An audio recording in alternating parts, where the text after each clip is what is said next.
Also a Baltimore native, like the guy we're talking about next. JPEGMAFIA. All Damn, my Peggy. heroes are cornballs. Um, yeah, so this is his third album, but he's been around for a little bit, right? Yeah, a lot of tapes, a lot of EPs. Yeah. And this album, All My Heroes Are Cornballs, the follow up to last year's Veteran, which I think got some buzz around it. What was your take on Veteran? I don't remember reviewing it. We didn't review it. It came out in January. It's really good, though. It's a lot like this new album, I think, with just less singing.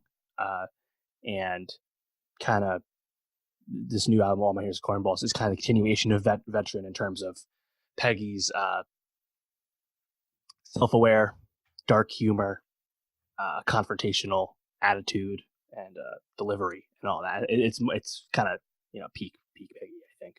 And we've kind of mentioned him in passing because he was on the Flume EP this year. He was on Denzel Curry's Taboo last year. He was on Injury Reserve earlier in the year. But this is the first project of his we've actually talked about in earnest. But I'm happy we are, because I do think he's a really exciting and unique voice in hip hop that's definitely beats to his own drum, And this is quite an album.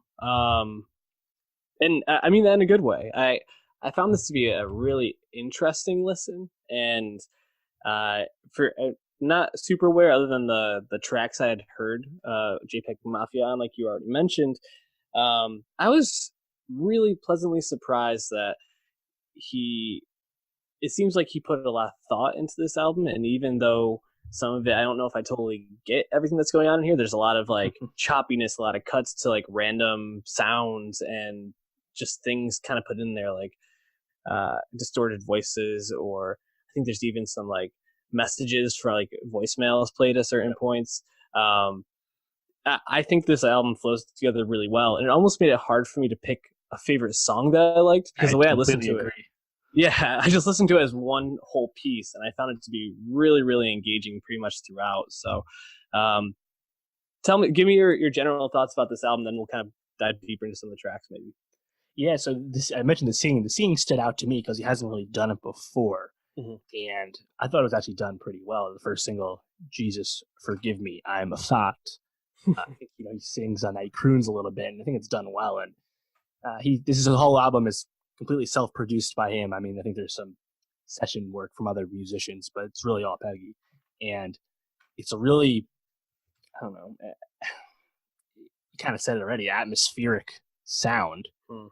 And it's kind of like distorted production at times, but it's funny because I think the whole framing of his album is a lot like his other projects too, because I mean, you can look at, even from the face value, the song titles a lot of times are ridiculous, right?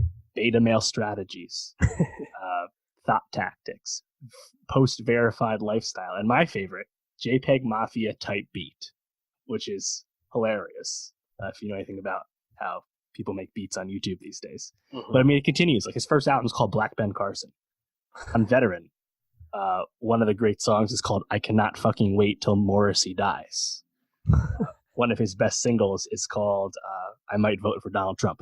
He's really in your face guy who goes at everyone. He takes his shots at everyone. He's ultimately a progressive dude, and he's actually had the alt-right go after him in the past. But he also will go after the libtards, he'll go after oversensitive people and lame white people. He'll go after anyone. Soy boys. Of course. And, well, I don't think all of his observations, not all of them are as deep as he might present them to be. A lot of times they're just kind of half-finished thoughts, and not all of his jokes land either. I think just because the confidence is so winning from Peggy. Yeah. And we know it's genuine because he's been doing this for his whole career. I think his second EP was called "Dark Skin Manson." Like he's been trying to be controversial the whole time, but he's not like trying to be a grifter or anything. Yeah. So I really enjoy it, even if, as you said, it's hard. I think in the first listen, it was hard to pick out individual moments on this. Be honest, so that really stood out to me, like the singing, just because it was new. But not a whole lot of fat from what I can remember. Yeah, no, I didn't think there's a lot of fat on it. I think it just is so unique in terms of the production on this that um, it's hard, I think, to just be like, oh, this one song is good because a song is going in one direction, and then halfway through, he'll just like either be like screaming all of a sudden, or he'll be like having these guitars just kind of come like flaring up, and you're like, I don't really know what to make of this, but I know I'm enjoying it, or at least engaged by it. A couple of the tracks that did stand out to me, however, um, "Basic Bitch Tear Gas," Yes. I thought was pretty good, and Completely unexpected. yeah, doing this like chopped and screwed cover of No Scrubs, just fucking awesome. Um, PTSD, I thought actually was pretty well done, and I thought the use of his voice in that was really interesting. How it kind of starts off this falsetto at the beginning, and then kind of switches up to this like screaming in a sense to talk about, and he's talking about some serious shit on this too, which I give him a lot of credit for, talking about gun violence and kind of the larger trauma it's created for the country. I thought was excellent. Um, what song stood out to you? I really like Beta Male Strategies, Yeah. Thought Tactics, Mm-hmm.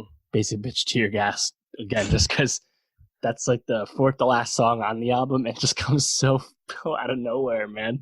Yep. I'm like waiting Absolutely. for him to like flip the song or anything, but no, it's just like a 90-second cover at the beginning of Yep. No Scrubs. Really funny. Um, let's see. Geez, forgive me, I haven't thought. Again, that's Yeah, the a fun first one because song. that's a lot different than a lot of his past songs, to be honest. And I still think it works. So yeah, really, really, really fun album. But again, unlike really anything else, it's really cool. Yeah, definitely give it a listen. Uh, JPEG Mafia surprising us with an excellent album, one of probably the most unique ones of the year.